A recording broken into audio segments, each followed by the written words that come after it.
স্বাগত জানাচ্ছি ছবির কথায়।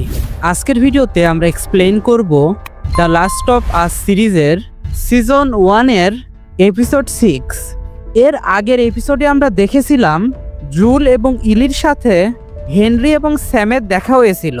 তারা একসাথে কেনসাস শহর থেকে বের হয়েছিল, কিন্তু শেষ পর্যায়ে এসে হেনরি এবং স্যাম দুজনেই মারা যায়, আর জুল এবং ইলি আবারও তাদের যাত্রা শুরু করে। এরপর কি হতে চলেছে? জুল কি টমিকে খুঁজে পাবে? ইলি কি ফায়ারফ্লাই টিমের কাছে সেফলি পৌঁছাতে পারবে? তাদেরকে ঠিক কি কি বিপদের সম্মুখীন হতে হবে জানতে পারবেন আজকের ভিডিওতে। তাহলে চলুন শুরু করা যাক। এপিসোডের শুরুতে দেখানো হয় হেনরি এবং স্যামের মৃত্যুর 3 মাস পর জুল এবং ইলি একটি বরফে ঢাকা শহরে যায়। এখানে একটি বাড়িতে পেড্রো নামের একজন তার স্ত্রীর সাথে থাকতো। জুল এবং ইলি তাদের বাড়িতে যায়। জুল তাদেরকে বলে, আমরা রাস্তা হারিয়ে এখানে চলে এসেছি। এরপর জুল তাদেরকে একটা ম্যাপ দেখিয়ে টমি এবং ফায়ারফ্লাই টিমের লোকেশন জানতে চায়, কিন্তু পেড্রো বলে, আমি অনেক বছর ধরে এখানে থাকি, কিন্তু এখানে কখনো টমি বা ফায়ারফ্লাই টিমের নাম শুনিনি। এরপর পেড্রো তাদেরকে ম্যাপের লোকেশন দেয়, কিন্তু সে আরও বলে, এই রাস্তায় তোমার যাওয়া উচিত হবে না, কারণ এই রাস্তায় এক ভয়ঙ্কর নদী আছে। এই নদীকে বলা হয় ডেড রিভার। এই নদী পার হতে গিয়ে অনেক মানুষ মারা গিয়েছে। ওখানে একদল লোক থাকে, তারা ইনফেক্টেড বা তাদের কোনো শত্রুকে পেলে মেরে নদীতে ফেলে দেয়। এসব ভেবে জুল টমির কথা ভেবে চিন্তায় পড়ে যায়। এরপর জুল এবং ইলি ম্যাপের লোকেশন অনুযায়ী যাত্রা শুরু করে। রাতে তারা দুজন এক জায়গায় আশ্রয় নেয়।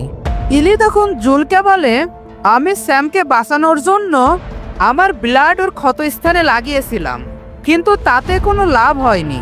তোমার কি মনে হয় আমার ব্লাড দিয়ে ভ্যাকসিন বানানো সম্ভব?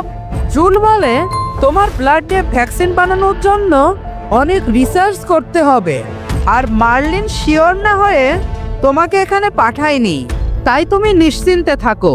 পরের দিন সকালে তারা দুজন আবারও টমিকে খুঁজতে বেরিয়ে পড়ে। তারা দুজন ডেড রিভারের পাশ দিয়ে যাচ্ছিল, তখন ঘোড়ায় চড়ে অনেকজন লোক এসে তাদেরকে ঘিরে ফেলে। তারা জুল এবং ইলির দিকে বন্দুক তাক করে। এতে জুল এবং ইলি ভয় পেয়ে যায়। জুল তাদেরকে বলে, আমরা কোনো খারাপ উদ্দেশ্য নিয়ে এখানে আসিনি, আর আমরা ইনফেক্টেডও নই, আমাদের যেতে দাও।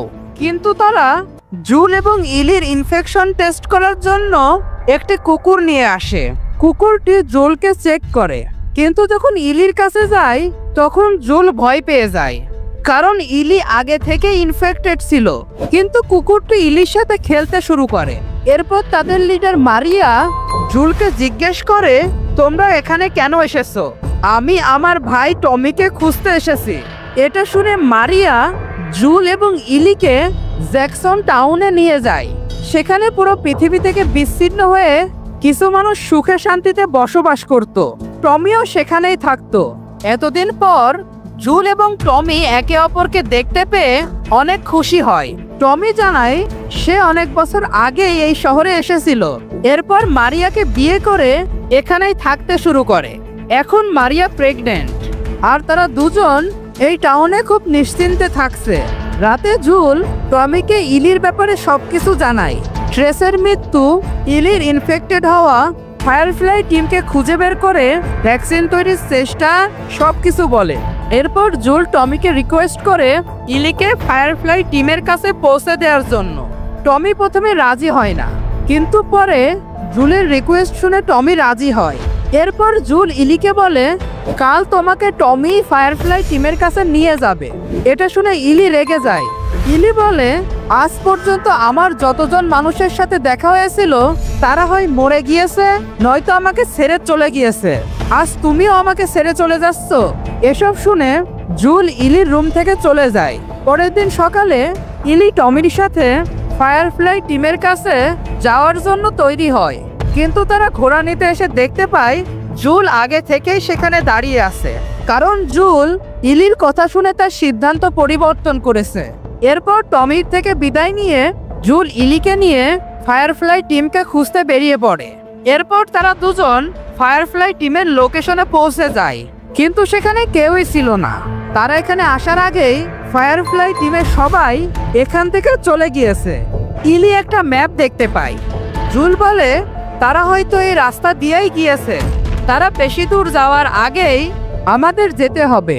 কিন্তু জুল এবং ইলি সেখান থেকে বের হওয়ার আগেই একদল ডাকাত সেখানে চলে আসে। একজন ডাকাত জুলকে ধরে ফেলে, তাদের মধ্যে মারামারি হয়, আর ডাকাত জুলের পেটে ছুরি ঢুকিয়ে দেয়। কিন্তু জুল কোনোভাবে তাকে মেরে ইলিকে নিয়ে ঘোড়ায় চড়ে। বাকিরা তাদেরকে ধরার আগেই জুল ঘোড়া নিয়ে চলে যায়। তবে কিছু দূর যাওয়ার পরই জুল দুর্বল হয়ে পড়ে।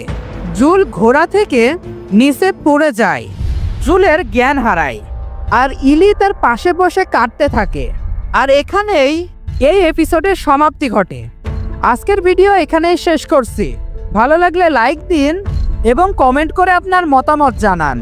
আমরা খুব শীঘ্রই ফিরে আসব দ্য লাস্ট অফ আস সিরিজের সিজন 1-এর এপিসোড 7-এর এক্সপ্লানেশন ভিডিও নিয়ে। ততদিন আমাদের সাথেই থাকুন আর সাবস্ক্রাইব করে দেখতে থাকুন ছবির কথা। ধন্যবাদ সবাইকে।